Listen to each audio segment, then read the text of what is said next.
I think for privileged people, especially right now, being challenged in ways that they haven't historically been challenged, it does feel like an us them dynamic. And so I think as allies, we got to find ways for people to safely land in all of this. Hi everyone, welcome back to the All Inclusive podcast. Happy New Year! We're in 2024 and we're starting this new season of the All Inclusive podcast with an amazing guest, Julie Kratz. Julie is a TEDx speaker, inclusive leadership trainer, and founder of Next Pivot Point. Julie has dedicated her career to fostering allyship in the workplace, and today she's sharing all of her invaluable insights with us. We delve into the true meaning of allyship, distinguishing genuine from performative allyship, and navigating the challenges of inclusivity in the workplace. Julie also discusses the crucial role of white men in diversity, equity, and inclusion, engaging middle management, and handling budget cuts impacting diversity, equity, and inclusion initiatives. As always, before jumping into the video, make sure to hit that subscribe button, turn on your notification bell, and follow on your favourite podcast platform so that you never miss an episode. That being said, let's jump in. Hi, Julie. Hi. Hi, Natasha. I'm so excited for this conversation. Thank you once again for joining me today. Yeah, thanks for having me. So let's kick things off. Tell our listeners a little bit more about yourself and what led you to become passionate about diversity, equity, and inclusion. Well, I started my business focused on DEI about 9 years ago, and it's called Next Pivot Point.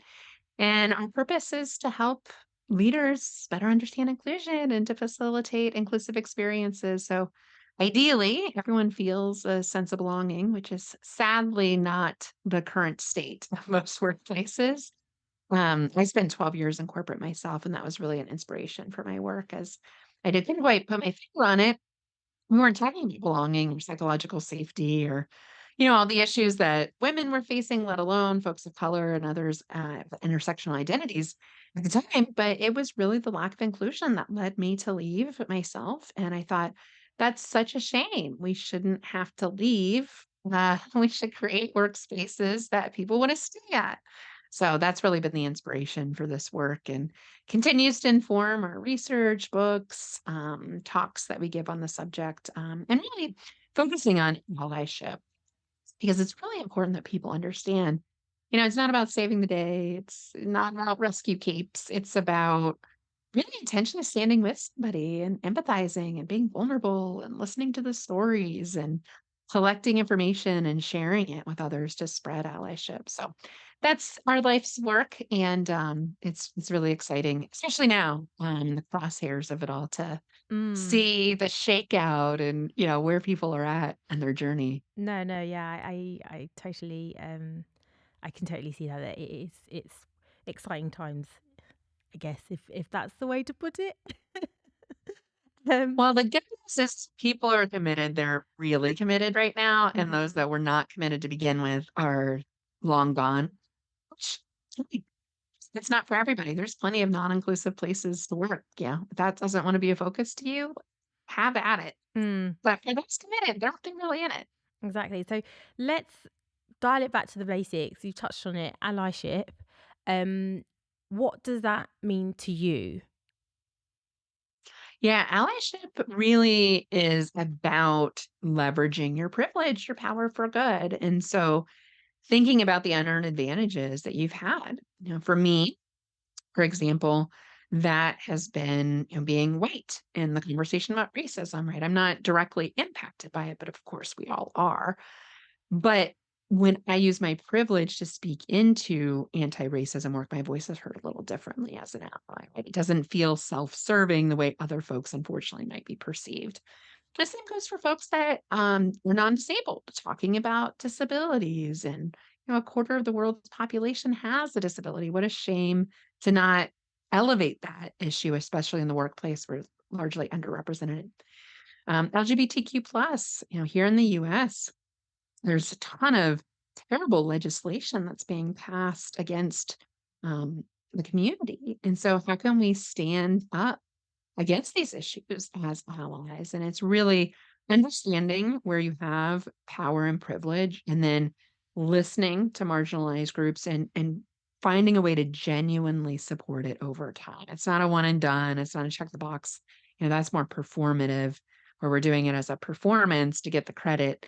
Allyship's the long journey, and it's about doing it, especially when it's not easy. I agree. I think for me, it's very much about like empathizing with that particular underrepresented group or community, and actually taking some action towards creating that change, or towards kind of making an impact, in order to ensure that they feel included and that we're all kind of in it together. I feel like at the moment, when allyship is talked about, there is this performative and genuine kind of action, like the two. Um, what would you say differentiates, and how can we differentiate between somebody who's kind of just a performative ally, um, and just one that's actually genuine? This is a genuine ally, and they want it to actually help us. Yeah, great question. So performative allyship, the biggest difference is that is it's self-serving, right? It's usually a one-time only, it ebbs and flows with the news cycle. It's opportunistic. It's often a self-proclamation. You can't call yourself an ally. It's really in the eye of the beholder. And so somebody that's being a genuine ally, by contrast, might say things like, I'm striving to be an ally. I hope to be an ally. I'm committed to being an ally, knowing it's a journey, not a destination. And Mm. so for me, I would never say I'm an ally for people of color. I can only imagine, their eye rolling that would happen in regards to that. It's not about me. And so when we lose our ego as allies and realize I'm doing this because it's important and it's good for humanity, not for myself or my self interest, that's when genuine allyship is really differentiated. I love that. It's a journey. It's not a destination. I think that's quite a key point to remember when we're talking about allies. But I am conscious that in some instances it could be seen as, oh, I didn't mean it that way. Right. So if someone's like, oh, I am an ally, they could easily simply just be like, oh no, I didn't mean it that way. Of course I meant that I'm striving to be a better ally. Do you know what I mean? So it could be simply a play on words, or we do know that there's a lot of instances that have happened across the past couple of months even, where you have organizations or individuals that you feel like they're trying to do well, they mean well, but it just doesn't land well. So, what advice would you give to those that are listening that are trying to be better allies, and they are conscious of, if they say something in the wrong way, that it's going to be taken in the wrong way? What can they do to avoid that, or what do they do once they've done that? Yeah, I think it's the latter. You're gonna stumble and bumble. You absolutely will make mistakes in this conversation. I've made a plethora of mistakes over the years. And so when we make a mistake, first and foremost, we need to own it. I made a mistake. I apologize without a but, an and, some sort of disclaimer. Again, it's not about you and your feelings. So if you hurt someone else's feelings, then your job is to own it and apologize. And it's actually really hard in today's age. We don't see a lot of people owning it and setting that example. And so it's really vulnerable. So when you do make a mistake, because you absolutely will, own it, apologize, and then commit to being better. So here's what I learned from this. Here's what I'm going to do differently next time. And if you can have that dialogue, or if you don't know where, if you're really confused about why what you said was problematic, there's a lot of great resources online where you can find credible resources, credible underscore there, but don't put that burden on underrepresented groups to educate you. If you say, one nuance I hear a lot about right now is, person with a disability versus disabled person. What's the difference between person first language and making the disability really central to their identity? There's, and I default to person first language. but I mirror, what someone says. If someone says I'm an autistic person or I'm a disabled person, I will use that language with them. But I tend to default to person first language because I've learned that that tends to be more inclusive, but not all of the time. People have different preferences about how they want to express their identities. And so mirroring the language of the people we're working with is often central to being better. How do you think that like social media and what's happening in society impacts the way in which we perceive allyship and are then actually allies? Oh, for sure. We're totally influenced by that. A recent example, Jennifer Aniston, famous US actor, people recognize her from the show Friends, just said like, oh, cancel culture, she mentioned something about cancel culture being bad and how she was probably going to get canceled just for saying that. And can you imagine, for folks of color, for folks in the trans community, folks of really marginalized communities, how problematic that sounds to come from a wealthy, white, privileged woman. Cancel culture is real. It's an accountability for bad behavior. Not everyone's a Harvey Weinstein by any means. If you make a mistake, again, own it. It doesn't mean you're a bad person. Like, get rid of that narrative in our heads. We're human. We are wired to make mistakes. And so if we embrace failures, mistakes as an opportunity to learn and grow instead of to be canceled or defensive, but that takes a shift in our culture. And we're quite frankly not there yet. Mm. And I think organizations as well are scared of making that mistake because of the cancel culture. Um but I think that it's important that we explain that we're not trying to catch you out. This is not, Oh, yeah, do you know what I mean? Like, we're not waiting, sitting and waiting for you to make a mistake and be like, "Aha, see, we told you." Do you know what I yeah, mean? I Like, it's can't wait to get somebody in trouble. Like, rarely does that motivate somebody. But I think for privileged people, especially right now, being challenged in ways that they haven't historically been challenged, it does feel like an us them dynamic. And so I think as allies, we got to find ways for people to safely land in all of this. A great example also in pop culture is Lizzo, right? Lizzo has many different intersectional identities but has been called out for unfairly treating some of her workers. Whether that's true or not doesn't really matter, but explaining it and creating grace and space for them to learn from the experience or for them to say, hey, here's what's true, here's what's not true. And rather than judge, how can we be curious to learn and grow from the experience? And that's a hard place for our brain to stay because our brain loves recognizing patterns. It loves to judge, you're good, you're bad, but most of us are good-ish people. We often say in the allyship journey, it's progress over perfection. So if we model that as allies, it's okay to, be curious. It's okay um, to make mistakes. When we model that, we create grace and space for others to also follow that model. so we know diversity, equity, inclusion, the diversity part is about ensuring that we have diverse perspectives in the room and being an ally or kind of striving to be an ally is providing the opportunity for diverse perspectives to be present in that room. And when you see it's not, to kind of speak up, right? So what are your thoughts on, because I'm conscious that we've seen a lot of white men, for example, are scared. I want to put it. That's how I guess that's how I would put it. Oh, I it's feel- true. they're scared. Um, but what would you say on those white men being allies and the importance of actually also still having them in the room? No, 100%.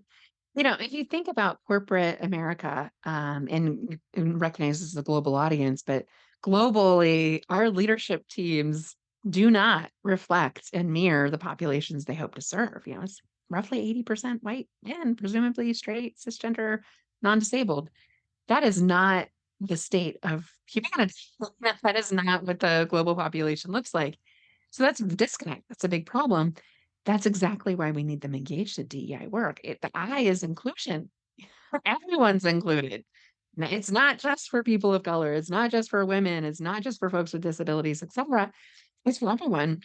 So if we don't have people with the highest amount of power, privilege, wealth, status engaged in the conversation, then we're not going to get anywhere. Okay, we're going to go nowhere real fast, and that's what we've seen historically with DEI efforts. There's plethora of research that supports the business case. I would call it the human case. Certainly, the events of the summer of 2020, it led to a surge in the work.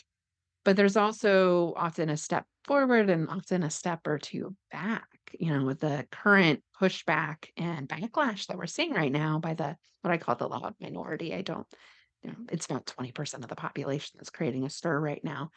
So, point being, we need white men involved. Please do not be scared. And again, be open to embracing vulnerability, making mistakes, being curious and asking questions when you don't understand something. Other allies will help you. You don't have to do this alone.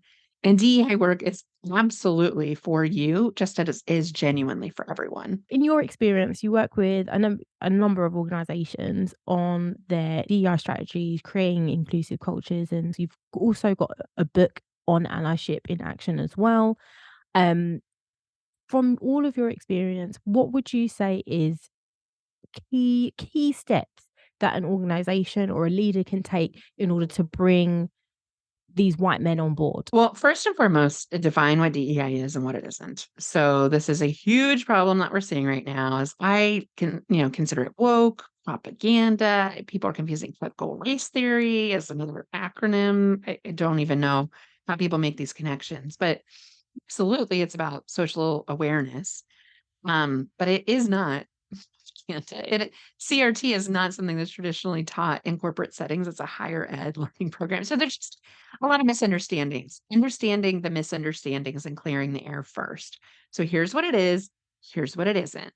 Here's why it's important to our organization. And the list goes on: innovation, talent retention. There's some wonderful reasons we can pull out rather than lip service or the window dressing and the check the box like we've been perceived, unfortunately. And then what's the roadmap of activities? I just was working with a client that has, they're building their 2024 plans right now. What is the content? What are the learning topics? What are key objectives? Right. And let's be proactive about mapping that out versus a lot of organizations like, oh, shoot, it's March, it's Women's History Month. What are we going to do? That Mm, looks as unintentional as it sounds, when you very put on an event reactive. like that. Yeah, it's Yeah. very It's like, oh, reactive. why are we even doing this? Yeah. It doesn't, you lost an opportunity to win. Be proactive, plan a curriculum. We call it right-sized as an approach, a small sprinkle. Hey, here's our monthly inclusion topic. We're going to talk about microaggressions. We're going to unpack what a microaggression is. We're going to talk about why it matters. And then we're going to talk about strategies to diffuse them in the moment. Great learning sequence, right? That could be some short videos. Ideally, your leadership teams may be talking about it. Maybe there's even a scenario to practice. Lots of ways to engage folks. So have that strategy. We call it the what, the why, and the how, just like we would any other strategy in business. Get clear on that first. Okay. And if you haven't done that yet, it's not too late. We're working with a lot of organizations that did a lot of great things over the years, but they've realized like, oh shoot, we forgot that why. And we haven't really planned proactively. That's okay. Start now. You can do that, and you can do that easily yourselves. And then once you have that strategy, really encourage senior leadership to get big on it. And this doesn't take a lot of time from them, but we're big on doing assessment to figure out where are we, where are our gaps, right? So we're not solving for the wrong problems. Asking the leadership team, what is DEI helping us with? Like, what does success look like so that we can really be intentional about the journey to get there? And then if some senior leaders don't have the skill set, like you said, they're like reading from a script. It's a lot for white men. I get it, the fear factor.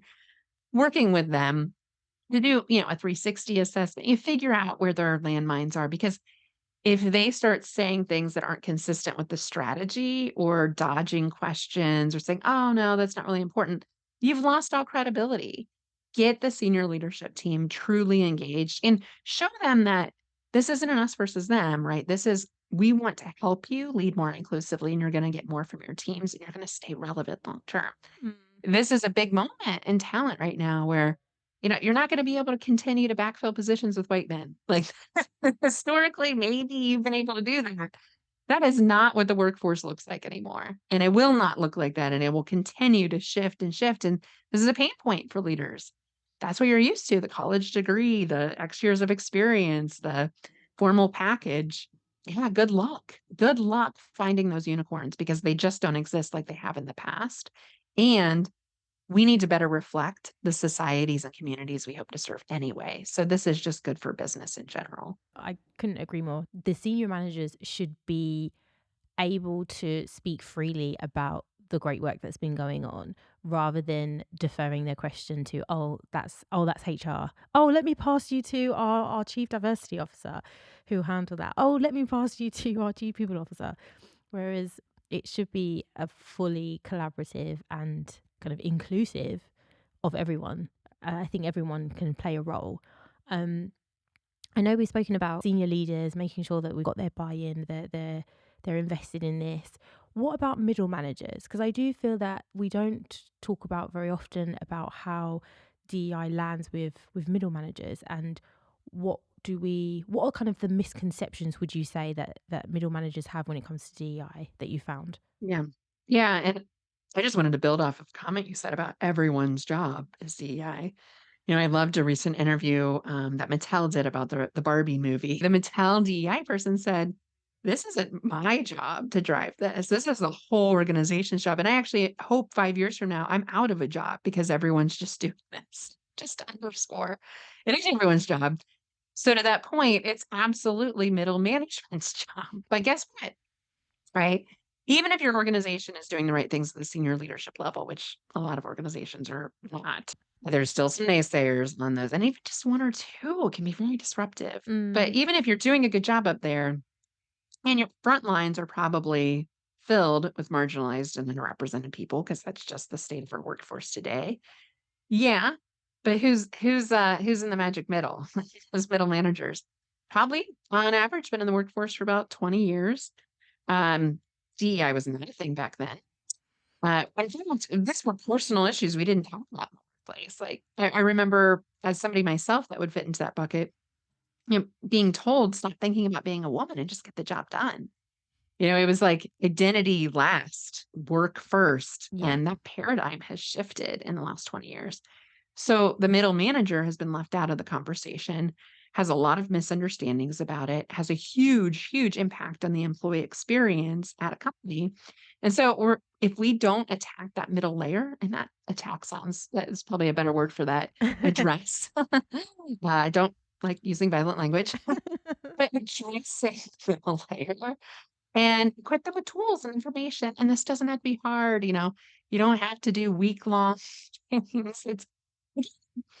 Perhaps we do some 360 work to figure out where their learning gaps are, and then we write a prescriptive learning plan and hold them accountable through their performance review to get better at A, B, and C. And maybe we just focus on a couple priorities. Maybe psychological safety is not good on their team. Here's some tools to help you.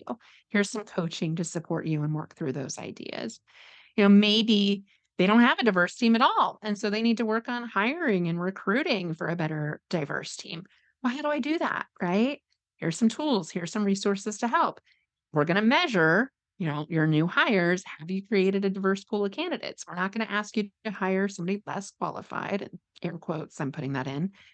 But we want you to hire the most qualified candidate, and we also wanna make sure that we have a diverse pool that probably hasn't been included in this. So how do you get creative about that? So in order to do diversity, we have to do work differently, and that means the status quo kinda looking the other way for that, "Oh, Bob's just like that. He didn't mean anything by it. He just grew up in a different time." Like, it's not okay. Like, that's not cool for Bob. That's not cool for anyone Bob works with. Like, Oh, I stop know. accepting bad behavior. I know. I just hate that.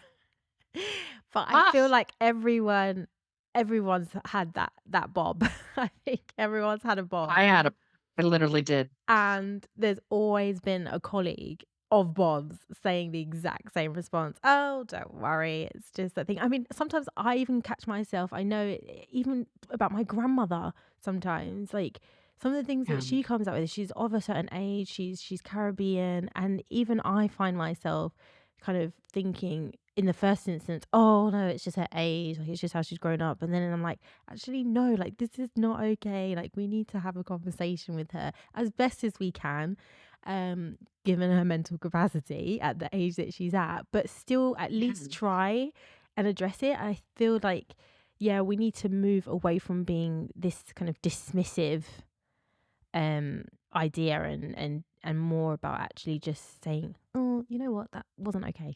It's not okay. And here's why that's not okay, and here's what you can do differently next time. And we need to put that burden on allies to address the bombs of the world. But if we don't call it out, or better yet, call them in to be better, then we're basically telling everybody that this is okay behavior on our team. So all that stuff we were doing for DEI, well, if Bob can do it the other way, then everyone else can do it the other way. And that's not fair. People read into these things. What I love about the future of DEI is Gen Z, in particular, the younger generation entering the workforce. They have tolerance for this stuff. I mean, I'd like to think my millennial generation also didn't have tolerance for it, but we kind of got conditioned to look the other way. Like you got these mixed messages, like, of course we're inclusive, but we're Mm, not going to do this, this, and this. Gen Z's like, no, I got a lot more power because there's a talent shortage and there's going to be one for a real long time. So I can say no to that. And I will vote with not just my dollars as a consumer, but my employment decisions. And we're in a gig economy where they can also just contract and not yeah. have to rely on corporate institutions like we had to in the past. So we're at a pivot point. If you want to be relevant in the future, get with it and be inclusive. And I like the way that you said call in rather than it be a position of like calling out. I love that you said it's calling them in. I think that's a really great take. Well, I borrowed that to give full credit. Loretta J. Ross has a wonderful TED Talk. I highly encourage everybody to view it. But she talks about not calling people out because it's like blame, that's shamey. It doesn't feel good. It usually leads to like a really unproductive conversation.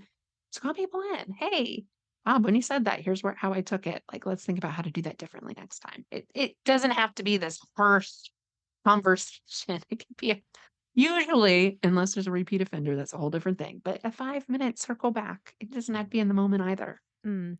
So we've gone over all the different things that we should be doing, what we can do. Um, I we know organizations' budgets, they're getting tighter. So all of this great stuff can cost money, can it not? What are your thoughts on that, Julie? Oh, well, and that's the lip service thing. It's like if you're not budgeting and resourcing DEI, everyone knows it's not important. And then if you're slashing budgets and your training budget's the first to go, which is the first training budget to go, DEI training. This we've seen that in 2023. It started late last year.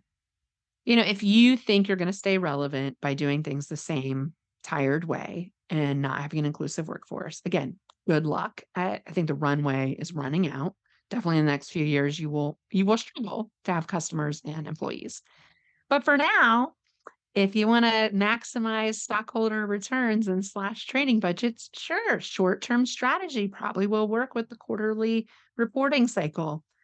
For organizations that want to be innovative in the long haul, have a budget dedicated and not just the DEI person, right? And there were so many DA leaders like, yeah, I have this job, but I don't have any money. And it's like, so they have to like go to all these leaders to ask for money, which is like icky and gross.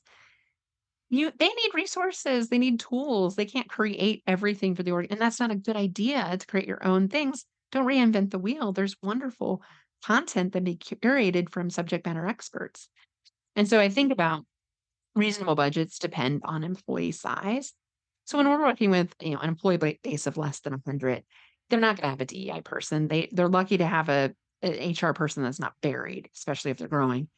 So they probably need still a sizable budget. And it doesn't have to be, here in US dollars, 20K, that can resource, some activities, maybe get you some facilitated events even.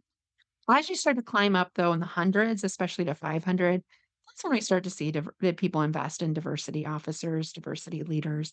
Ideally, that person's on the C-suite as well, so that they have power and authority in budget and resources. That budget can vary wildly based on what an organization's already done and where they're going.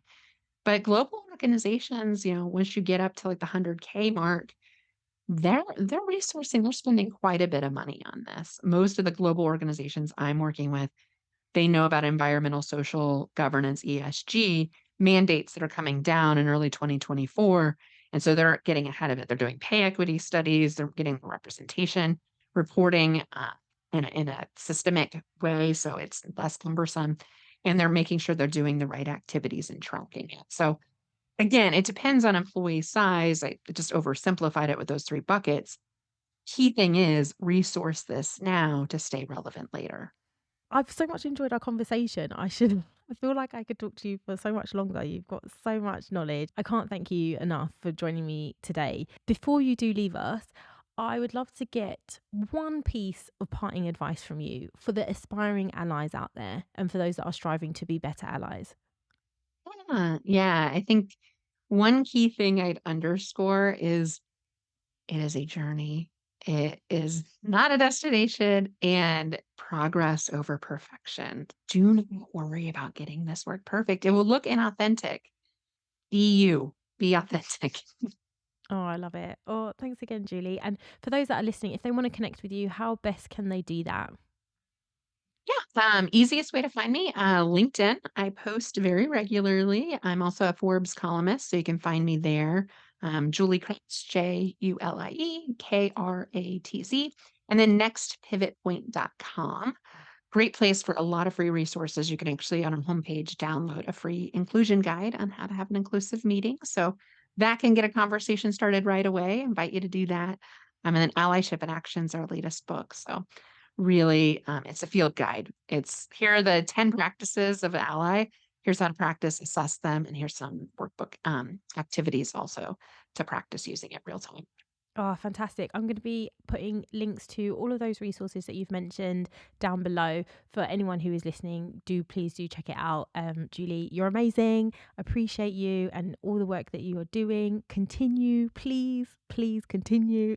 Even when you feel that If you I didn't give cannot. up this year, yeah, if I didn't give up this year, I'm not gonna give up. This has been a rough year 9, and I'm like, "How is this happening right now?" It's just odd, but those that are in it for good. We have cleared the air on who was not committed, so I will absolutely still be here, Natasha. Oh, fantastic. Well, wish you all the best for the future, Julie. And hopefully we can talk again soon.